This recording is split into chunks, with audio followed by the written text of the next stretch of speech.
છોટાઉદેપુર જિલ્લામાંથી પસાર થતા અને મધ્યપ્રદેશને જોડતા મહત્વના NH-56 રાષ્ટ્રીય ધોરીમાર્ગ પર આવેલા ઓરસંગ નદીના બ્રિજ પર ખાડાઓનું સામ્રાજ્ય સર્જાતા વાહન ચાલકો મુશ્કેલીમાં મુકાયા। આ બ્રિજ પરથી દરરોજ હજારો નાના મોટા વાહનો અવરજવર કરે છે, પરંતુ મસમોટા ખાડાને કારણે વાહનોને નુકસાન થવાની સાથે ગંભીર અકસ્માત સર્જાવાની ભીતિ સેવાઈ રહી છે।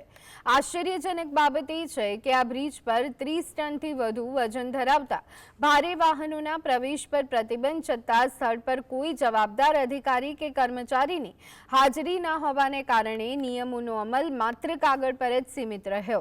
રાત્રિના સમયે આ ખાડાઓ અકસ્માત માટે વધુ જોખમી સાબિત થઈ રહ્યા છે। સ્થાનિક નાગરિકો અને વાહન ચાલકો દ્વારા ઉગ્ર માંગ કરવામાં આવી રહી છે કે જવાબદાર તંત્ર કોઈ મોટી દુર્ઘટનાની રાહ જોયા વગર વહેલી તકે બ્રિજનું ગુણવત્તાયુક્ત સમારકામ કરાવે અને ઓવરલોડ વાહનોના પ્રવેશ પર કડક પ્રતિબંધ સુનિશ્ચિત કરે।